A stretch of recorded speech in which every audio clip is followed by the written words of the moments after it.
ఇప్పుడు మీరు చూస్తున్న బండి వచ్చేసి స్ప్లెండర్ బండి. ఈ బండికి వచ్చే హ్యాండిల్ బార్ తీసేసి వేరే సీసీ బళ్ళకు వచ్చే పల్సర్, CBZ వాటికి వచ్చి ఫ్లాట్ హ్యాండిల్ తీసుకొచ్చి దీనికి ఆల్టరేషన్ చేశారు. కేవలం లుక్ కోసం, స్టైల్ కోసం ఇలా వేశారండి. ఇలా అస్సలు వేయకూడదు. ఇలా హ్యాండిల్ బార్స్ వేరే బళ్ళే తీసుకొచ్చి వేరే బండికి ఆల్టరేషన్ అస్సలు చేయకూడదు. ఇలా చేయడం వల్ల దీనికి వచ్చే cables, clutch cable, break cable and accelerator cable అనేవి వాటి పొజిషన్ అని మారిపోయి బెండ్ అయిపోయి హార్డ్ అయిపోతాయి.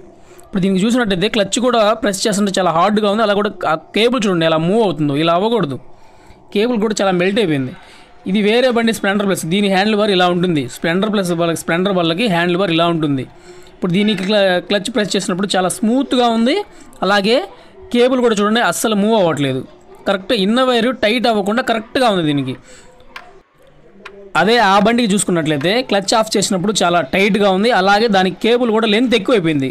ఎందుకంటే అది దీని హ్యాండిల్ బార్ ఏమో హైట్గా ఉంది, బెండ్ తిరిగి. దానికి ఆల్టరేషన్ చేసిన హ్యాండిల్ ఎలా ఉందంటే ఫ్లాట్గా కిందకు ఉంది, షార్ట్గా. అందువల్ల కేబుల్ కూడా లెంత్ ఎక్కువ అయిపోయింది. ఆటోమేటిక్గా లెంత్ ఎక్కువైనప్పుడు అక్కడ మెడ దగ్గర కేబుల్ అనేది మడత పడిపోతూ ఉంటుంది. మనం ఒక సైడ్కి తిప్పినప్పుడు కరెక్ట్గానే ఉంటుంది. ఇంకో సైడ్కి టర్న్ చేసినప్పుడు ఆటోమేటిక్గా మడత పడిపోయి క్లచ్ అనేది ఫుల్ టైట్ అయిపోతుంది. ఇలా ఫుల్ టైట్ అవ్వడం వల్ల క్లచ్ ప్లేట్లు తొందరగా కాలిపోతాయి. మీరు ఎంత జాగ్రత్తగా బండి నీట్గా వాడినా సరే క్లచ్ ప్లేట్లు ఊరకనే కాలిపోతాయి. ఇలా హ్యాండిల్ బార్లు మార్చడం వల్ల కేబుల్స్ లెంత్లు, పొజిషన్లో తేడా వచ్చేసి తొందర క్లచ్ ప్లేట్లు కాలిపోవడం, ఎక్సిలేటర్ కేబుల్ ఆటోమేటిక్గా రేజ్ అయిపోవడం, ఒకసారి బ్రేక్ హార్డ్ అవ్వడం వల్ల తొందరగా బ్రేక్ షూస్ అరిగిపోవడం, ఇలా చాలా జరుగుతూ ఉంటాయి.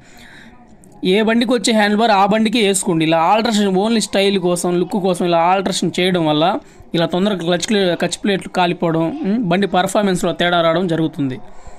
Okay, thank you.